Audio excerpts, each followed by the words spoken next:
o sa krisis na pagdadaanan mo, the only safe place for you this time is the Word of God. At ang sabi ng Panginoon Jesus, come. Come.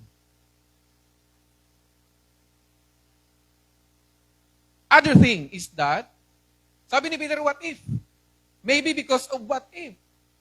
But, what if works both ways? Sabi ni Peter, Lord, if it is you. If it is you.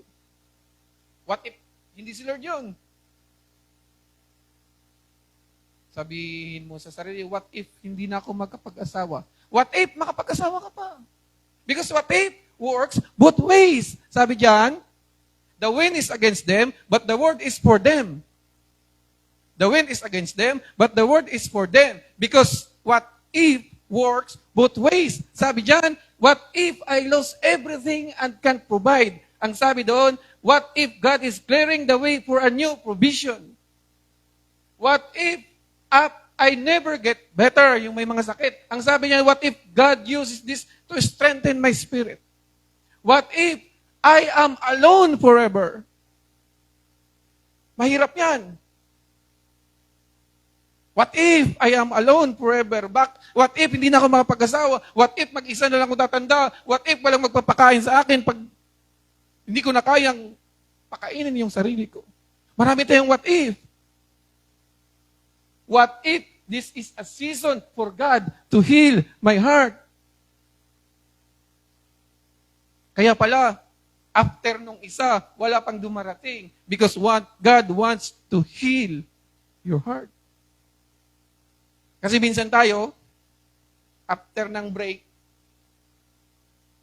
1 month lang, gusto mo na ulit. Di ba?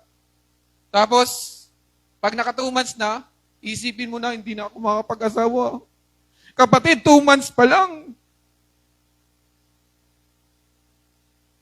What if God will use this season of being single, of being alone, to heal your heart and to prepare your heart and to strengthen your heart?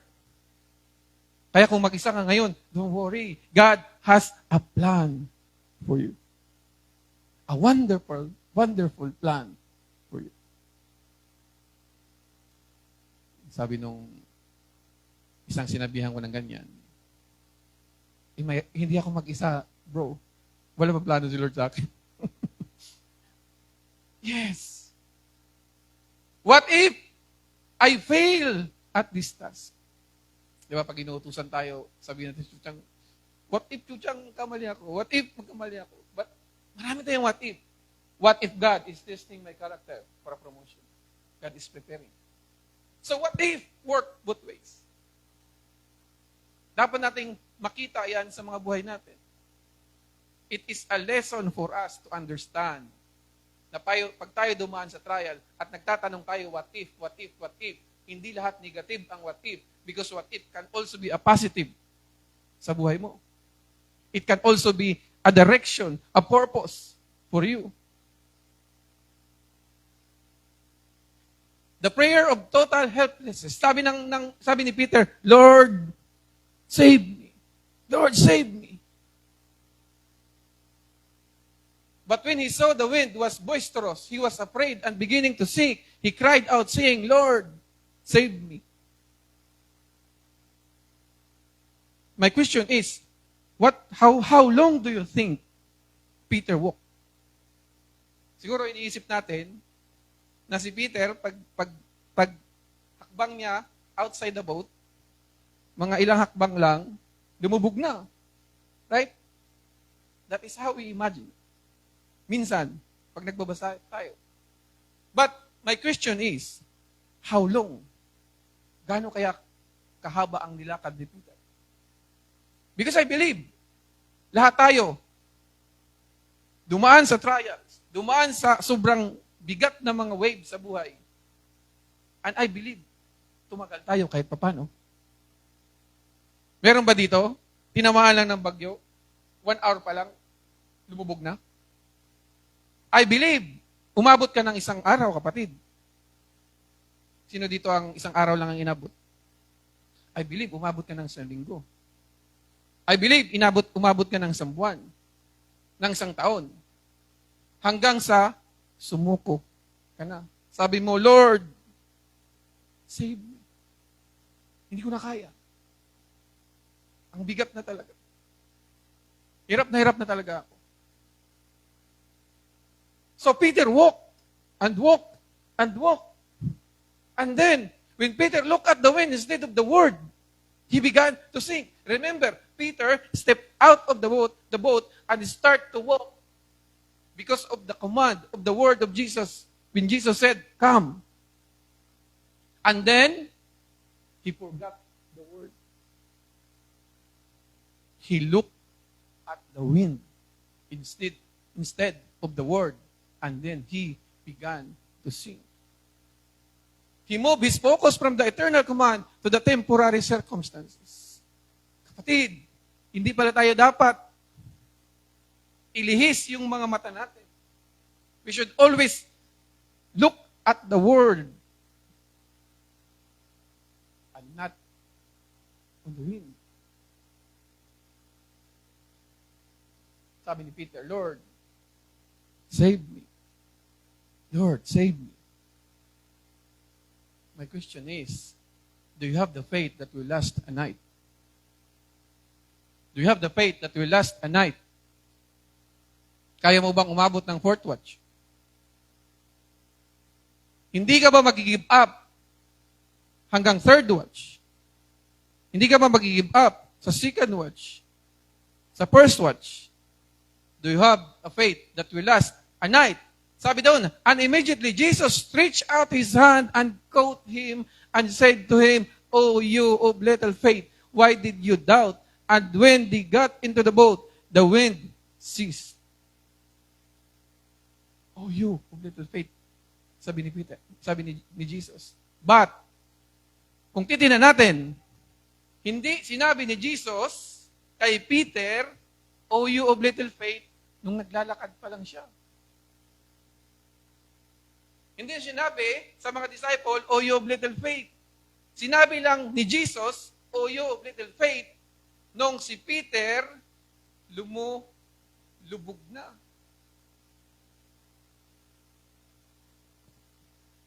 And when they got into the boat, the wind ceased. Peter's faith wavered, but Jesus immediately rescued him. Lagi kong sinasabi sa inyo, that the reason why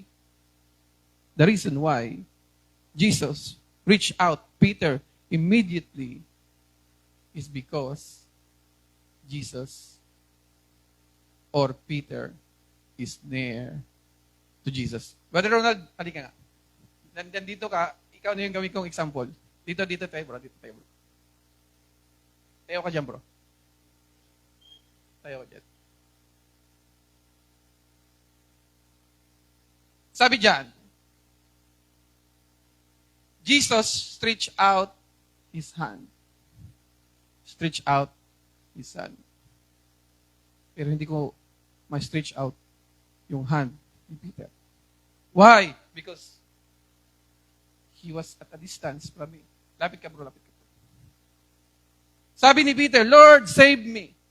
And Jesus stretched out his hand. I stretched out my hand. I was able to rescue this man. Jesus was able to rescue Peter. Why? Because Jesus. Thank you, brother. Because Peter is near to Jesus. Paulit-ulit kong tinuturo, do not keep yourself at a distance. Because if you keep yourself at a distance, you will bound to fail.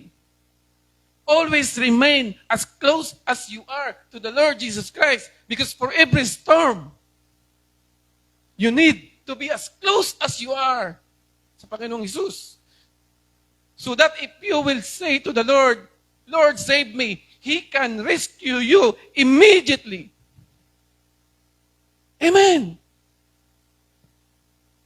Even if your faith wavered, Jesus rescued Peter.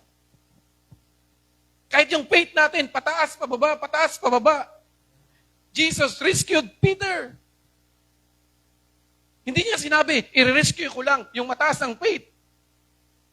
Peter faltered in his faith. But Jesus rescued Peter immediately because Peter was close to the Lord Jesus Christ. Peter was near to Jesus when he began to sink. Kapatid, huwag tayong lumubog na malayo sa Panginoong Hesus. Continue to move forward to the Lord Jesus Christ. Because if you sink and began to sink, nandiyan ang Panginoon Jesus. Jesus does not always remove the storm.